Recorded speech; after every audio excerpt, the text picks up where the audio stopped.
आप देख रहे हैं देश लाइव, देश की आवाज।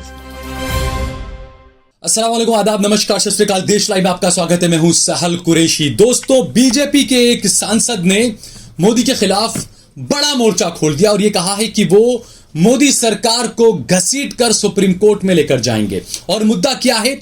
मुद्दा यह है कि जिस पर मोदी ने कहा था कोई आया ही नहीं, कोई गया ही नहीं। चीन ने किस तरीके से लद्दाख में और अपने अरुणाचल और आसपास की सरहदों में जहां कब्जा करने की जो बातें सामने आई थी, उसको लेकर अक्सर सवाल उठते रहे। राहुल गांधी इस मामले को लेकर अक्सर सवाल उठाते रहे। वो हमेशा कहते रहे कि चीन ने भारत की सीमा के अंदर कई सारी जमीन पर कब्जा कर लिया है, अतिक्रमण कर लिया है और कंस्ट्रक्शन का काम, निर्माण का काम शुरू कर दिया है। लेकिन सरकार की तरफ से बार बार ये कहा गया कि नहीं नहीं, ये गलत है, राहुल गांधी गलत बोल रहे हैं।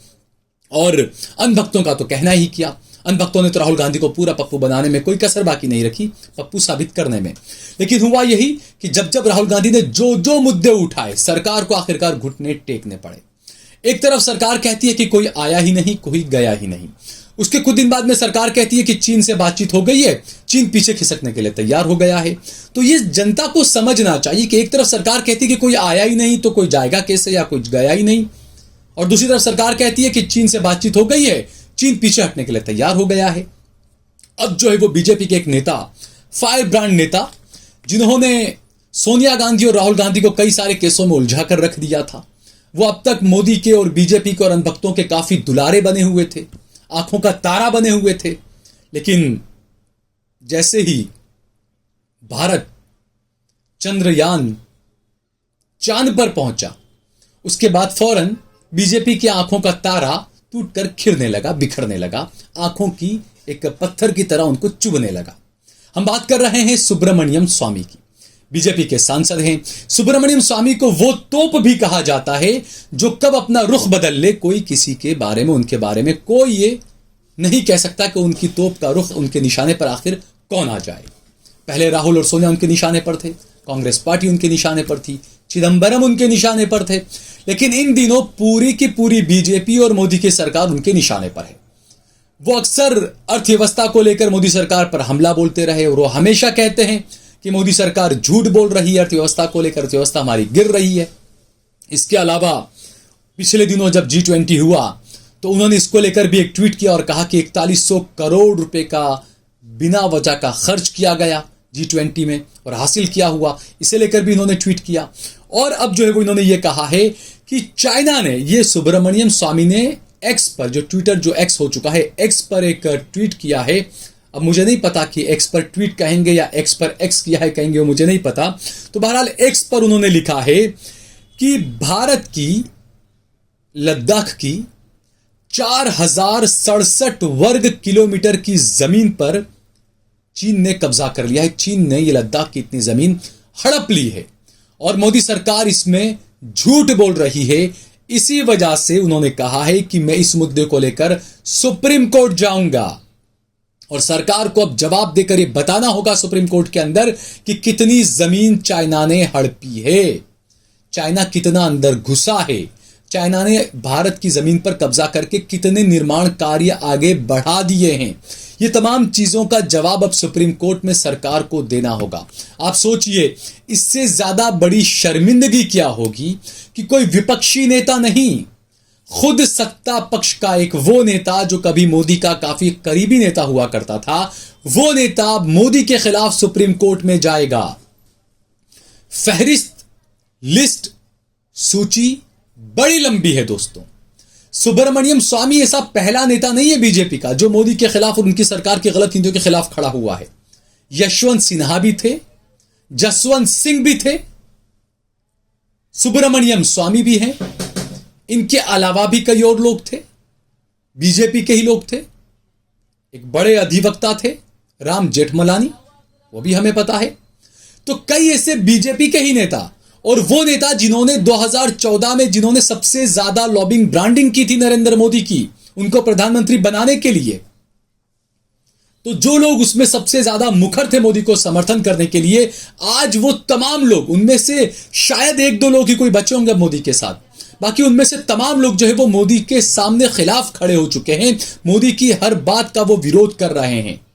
वो बार बार भारत की जनता को बता रहे हैं कि आप देखिए सब गलत हो रहा है। ब्लैक मनी का क्या हुआ? मोदी अब ब्लैक मनी के नाम पर खांसते तक नहीं है, कोई नाम तक नहीं लेते हैं ब्लैक मनी पर। जबकि ब्लैक मनी आप देखिए कि मोदी के कार्यकाल में सबसे ज्यादा ब्लैक मनी स्विस बैंकों में जमा किया गया, बाकायदा रिपोर्ट्स आई है। ये ब्लैक मनी पर वो कुछ नहीं कहेंगे। ये कहते थे कि आतंकवाद की हमने कमर तोड़ दी है नोटबंदी करके। फिर कश्मीर के अंदर कर हमला कैसे हो गया? हमारे सेना के जवान और पुलिस वाले कैसे वहां पर शहीद हो गए? बताइए आप। आपने तो कमर तोड़ दी थी आतंकवाद की, तो फिर कैसे हो गया ये? भ्रष्टाचार की आप बात कर रहे थे। पिछले दिनों कांग्रेस पार्टी ने खुलासा किया, असम के मुख्यमंत्री की बीवी का एक बड़ा घोटाला कुछ बताया, 13,000 करोड़ का घोटाला है, कुछ घोटाला था जमीन का। तो ऐसे कई सारे घोटाले होते रहे। ये तमाम चीजें हो रही है इस देश के अंदर। और आप कह रहे हैं जीडीपी बढ़ी है, जीडीपी बढ़ी है। क्या आपको यह नहीं पता, मैं देश की जनता से बात कर रहा हूं, कि एक वक्त था जब अरुण जेटली देश के वित्त मंत्री थे, तो उस वक्त एक पूरे आंकड़ों का मायाजाल बदला गया था जीडीपी बदलने का। और जब हमारी जीडीपी बिल्कुल 3 पर पहुंची थी, तब उसको बढ़ाकर 6 पर दिखाया गया, और तभी से लगातार इसको बढ़ाकर दिखाया जा रहा है। अब सवाल यह भी उठता है कि मान लीजिए चलिए कि हमारी जो इकोनॉमी है, हमारी अर्थव्यवस्था जो है, मान लीजिए दुनिया की 5 सबसे बड़ी अर्थव्यवस्थाओं में शामिल है, लेकिन पर कैपिटा इनकम के मुकाबले आप देखिए, पर कैपिटा इनकम जो होती है, प्रति व्यक्ति जो आय होती है, उसमें हमारा देश भारत कौन से स्थान पर आप देखिए। पहले कौन से स्थान पर था, आप कौन से स्थान पर आप देखिए। आप हैप्पीनेस इंडेक्स पर बात नहीं करेंगे, आप मीडिया की आजादी पर बात नहीं करेंगे, आप भूखमरी पर बात नहीं करेंगे। रुपया, आप सोचिए कि डॉलर को भूल जाइए, यूरो को भूल जाइए, रुपया अफगानिस्तान की करेंसी के सामने गिर चुका है, भूटान की करेंसी के सामने गिर चुका है। आप देश का कौन सा घंटा, माफ कीजिएगा, कौन सा डंका बजा रहे हैं आप कौन से विश्वगुरु बन रहे हैं कि अफगानिस्तान की करेंसी भारत की करेंसी से बेहतर है? आप कौन से विश्वगुरु बन रहे हैं कि भूटान की करेंसी भारत की करेंसी के मुकाबले खड़ी हो रही है? या आप डंका बजा रहे हैं, या आप घंटा बजा रहे हैं, या आप क्या कर रहे हैं? कौन से विश्वगुरु हैं आप?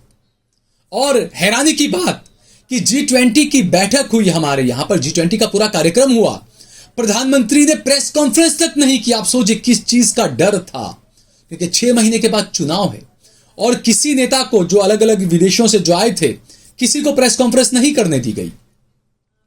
और महामंडपम में जितने भी गोदी मीडिया के एंकर भी खड़े हुए थे कि हम इंटरव्यू ले लेंगे किसी का, सबको हाथ पकड़कर बाहर निकाल दिया गया, किसी को इंटरव्यू नहीं मिला। और अमेरिका के राष्ट्रपति जो बाइडेन, वो जब यहां से पहुंच के किसी और विदेश गए, तो वहां पर उन्होंने प्रेस कॉन्फ्रेंस की और मीडिया के सामने उन्होंने कहा कि मैंने मोदी से बात की प्रेस की आजादी पर, मानव अधिकार के उल्लंघन पर। प्रेस कॉन्फ्रेंस नहीं करने दी। तो यही वो चीजें हैं जो देश के अनभक्तों को समझनी चाहिए, जो देश के सनातनी हैं। मैं सनातनियों की बात कर रहा हूं, माफ कीजिएगा, मैं हिंदुओं की बात नहीं कर रहा हूं। सनातनी बहुत समझदार है, और जो अपने आप को हिंदू कहते हैं, वो तो खुद सोच लें अब कि आखिरकार भगवा झंडे के नीचे किस तरीके की गुंडागर्दी की जा रही है और क्या क्या चीजें हो रही है, और किस तरीके से आपकी आंखों में धूल झोंक कर क्या क्या हो रहा है, क्या क्या दिखाया जा रहा है, उस चीज को आप समझने की कोशिश करें। और जल्द ही अब संसद का विशेष सत्र बुलाया जाना है। देखना है कि देश की जनता को आखिरकार कौन से नाम की लॉलीपॉप दी जाती है, या किस नाम का झुंझुना थमाया जाता है। 2024 का चुनाव सर पर है। देखना होगा कि क्या मुद्दे होते हैं, किस तरीके से आपका ध्यान भटकाया जाता है, या सब कुछ हिंदू हिंदू होगा, राम मंदिर होगा, यूनिफॉर्म सिविल कोड होगा, मुद्दे सब गौण हो जाएंगे। ये वीडियो अगर आपको पसंद आया हो तो इस पर कमेंट करिए, इसे लाइक करिए, इसे ज्यादा से ज्यादा शेयर करिए। अगर आपने हमारा चैनल देश लाइव सब्सक्राइब ना किया हो तो हमारे चैनल को जरूर सब्सक्राइब करिए। और सोशल मीडिया के तमाम प्लेटफॉर्म्स पर, फेसबुक पर, ट्विटर पर, इंस्टाग्राम पर आप देश लाइव के पेज को फॉलो करें। इसके अलावा सहल कुरैशी और सहल कुरैशी ऑफिशियल पेज को भी जरूर फॉलो करें। और हमने हमारा नंबर दिया हुआ है, आप चाहे किसी भी धर्म, किसी भी मजहब, किसी भी संप्रदाय से आते हो, अगर आपके साथ में नाइंसाफी हो रही है तो आप हमारे दिए हुए नंबर पर हमारा संपर्क जरूर करें। हम आपके आवाज को बड़ी बुलंदी तक पहुंचाने की पूरी कोशिश करेंगे। हमने हमारा नंबर दिया हुआ है, हमारा ज्यादा से ज्यादा सहयोग भी करें।